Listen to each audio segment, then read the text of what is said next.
Jeff Rowe from Two Hacks Garage, back on Project Jumping Jack Flash at Jimmy's shop. If you saw in the last videos, we've been making a whole lot of headway on this. We're on a lot of the small things, gas pedals, brake pedal, tubing, you name it. Well, in the last video, we made the front engine mounts. Well, in this next video, what we're going to do is we're going to start engineering and fabricating the rear engine plate that's going to connect the engine to the actual transmission. Mind you, we showed you the importance of keeping all this straight from the pinion, through the coupler, through the transmission, through the crankshaft to the front.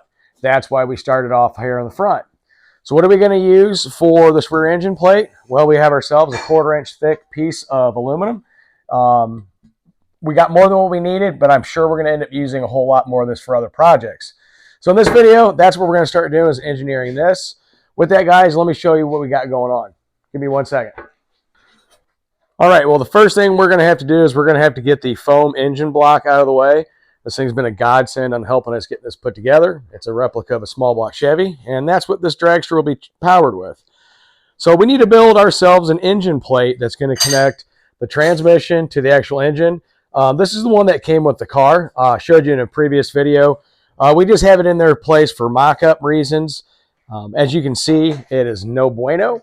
It's got a big crack in it, and there's supposed to be a tab here that holds it in place, but there should be one lower in here, and there's not.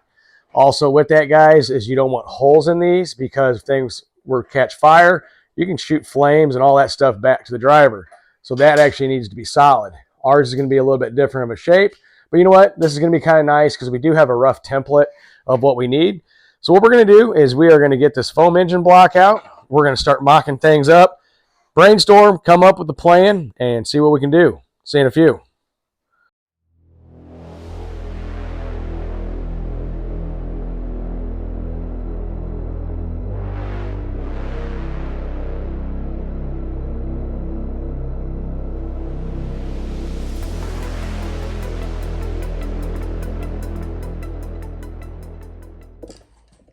All right, so what we're doing here, guys, is we ended up measuring from between the top rail and the bottom rail. We got that measurement, and we went ahead and scribed it. And what we're using is the spray-on Dicom blue. It's the same stuff, like I said, used for gasket matching and all that and porting.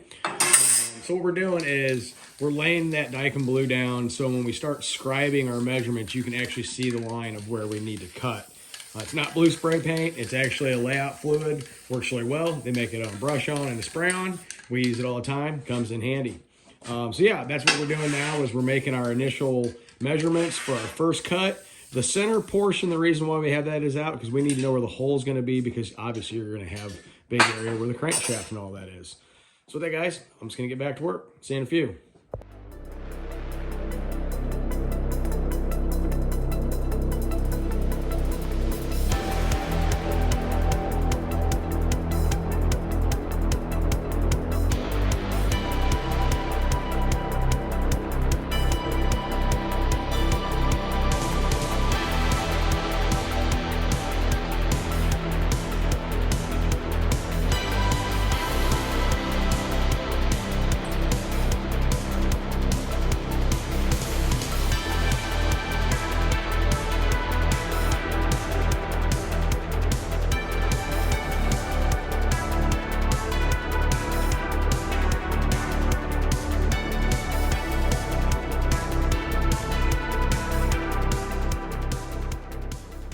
All right, so what we're doing here, guys, this is kind of some intricate work, lots of measuring.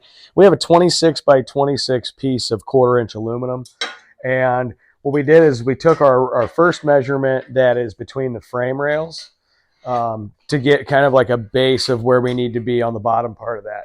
So what we did is our first one is we took this direct center in the middle, 13, and with our frame rails, we're working our way out. So whatever the distance is between, it's divided by 2, and we're scribing. But if you notice here with this engine plate, it comes out. So we're having to make our secondary measurement, and then we'll end up getting our height. So once we do have kind of it laid out of just like, if you want to call it the outline of this, because we still have a whole lot of cut, but our main focus is right now is getting it to fit in here correctly and then come out here correctly with the right height. Lots of little math, lots of measuring, and I'm glad some of us paid attention in math class growing up. With that, let's get back. Yeah, let's get back to work.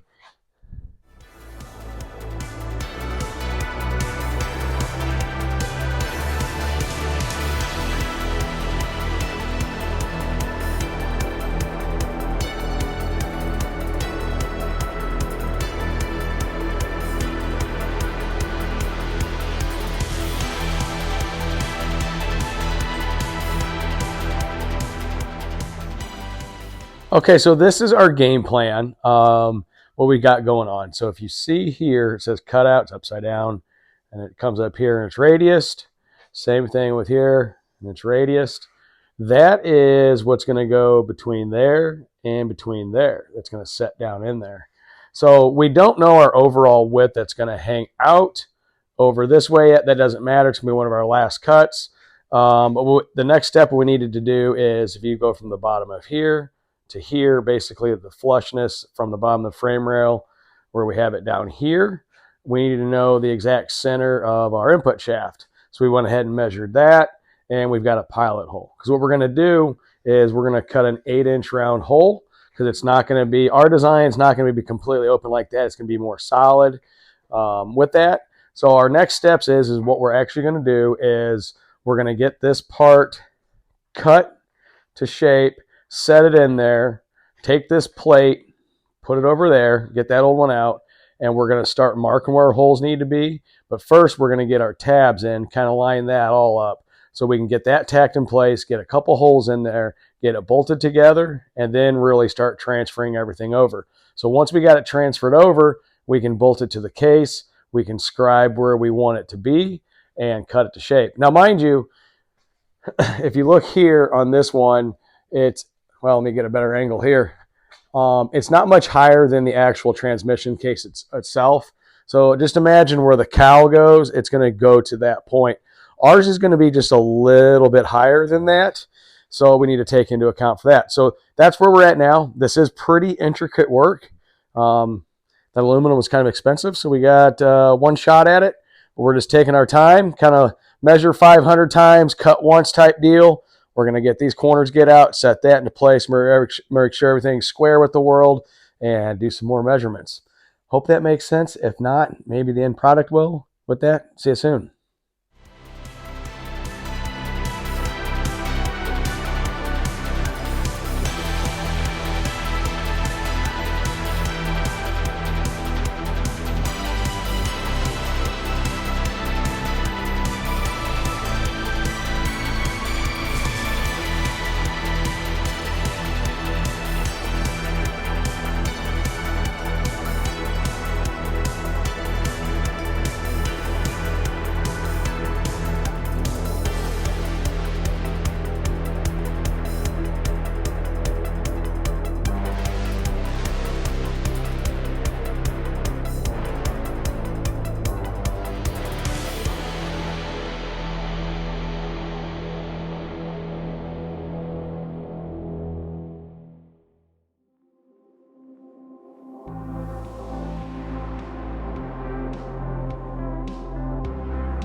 All right, so here's what we got going on. Everything's rough cut in.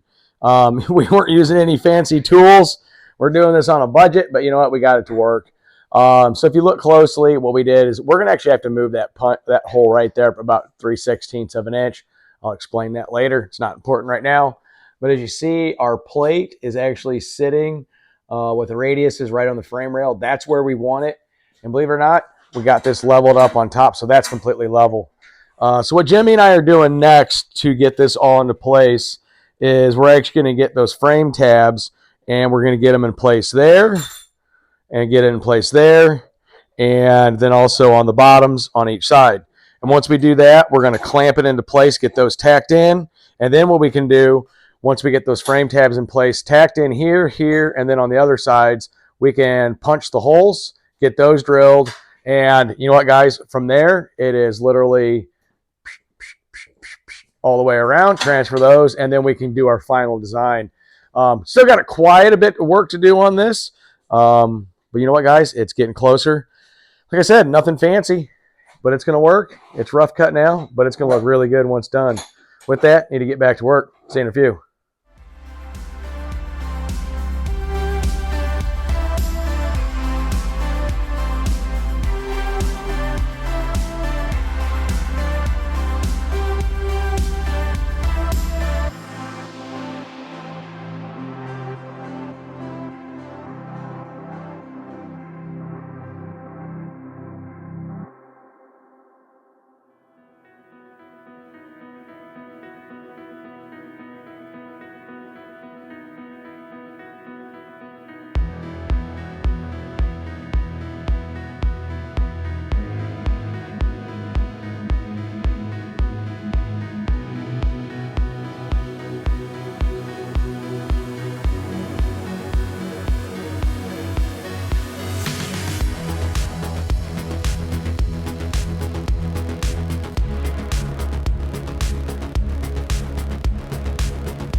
All right, well, we're going to call that part one of building the engine plate.